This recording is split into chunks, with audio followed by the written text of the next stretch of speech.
What is going on, everybody? Welcome back to another review for Monday Night Raw. This one is from February 5th, 1996.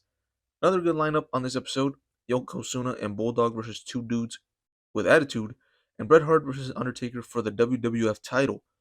So, Undertaker is getting his return match after getting screwed out of his match back at the Royal Rumble. The first match is that tag match I mentioned. Stemming from what happened on last week's show, they have a post-off to start the show. HBK, for a small guy, does have some beef to him. Pause on that. During the match, you can see Vince and Jerry not talking, but you can hear them. I wonder what the point of them being out there was if they just recorded a new voiceover after the fact. What even is the point of having a commentary team out there to begin with? Like, we don't really need to see them. What's the point of a commentary team even being out there ringside? I just thought of that. Like, all we need to do is hear them. They could be at a studio somewhere off screen. I don't understand. Like, I'm just thinking about that right now. What's the point of them? Maybe, like, the only thing I can think of is for somebody to go through the table. But, I mean, they could just pull a table from under the ring. Anyways, later on in the match, nobody really in control. Kind of goes back and forth until Sean gets sent to the outside and Bulldog tosses him into the ring steps. Yokozuna misses a splash and Sean gets to tag Diesel. Hits a big boot to knock down Yokozuna. Sean hit an elevated splash from Diesel's shoulder. Bulldog comes in for the save, but just like last week, Sean moves and actually drops the leg on Yokozuna. Then Sean tunes up the band and hits the sweet chin music, but Yokozuna falls to the outside.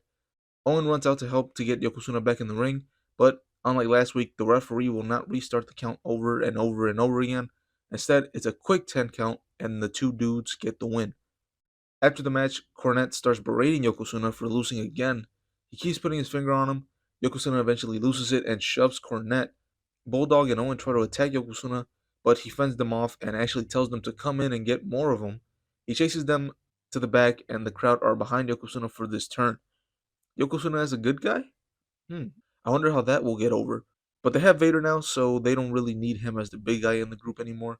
So Yokozuna out of Camp Cornette. Next up, we have Hakushi versus the 1-2-3 Kid. Both guys take turns with their kicks as they are set to both be martial artists. The Kid sends Hakushi to the outside and he flies over the top and nails him on the top of his head. Hakushi tries to get back in it by hitting a drop kick as the Kid was coming off the top rope, and then he hits a flying splash from the top to the outside on the Kid.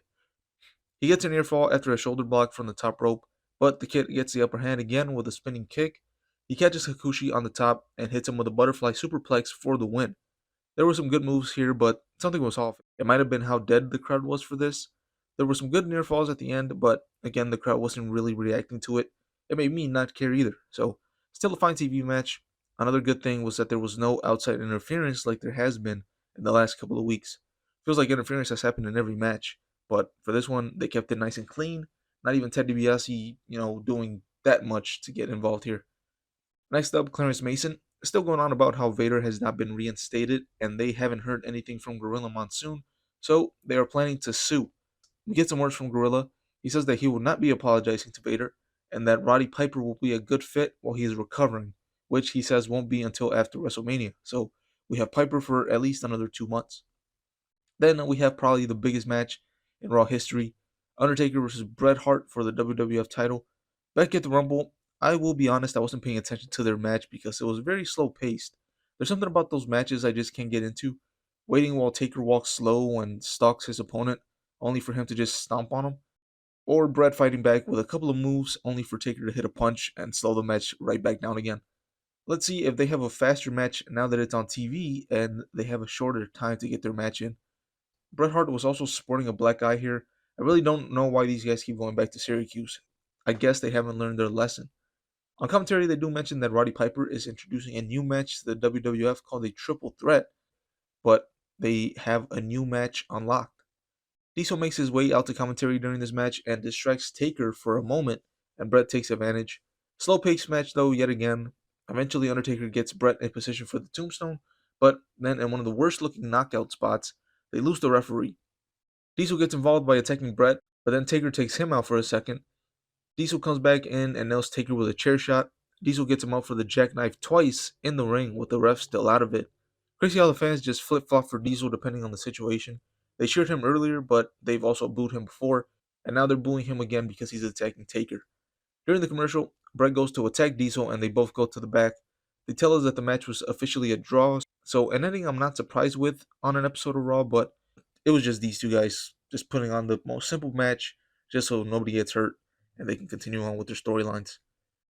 Now they're getting to the point where they are promoting these pay-per-view level matches on Raw, where they just have no intention of really giving us that match to begin with. So you can see that it's just to try to keep viewers from going to Monday Nitro.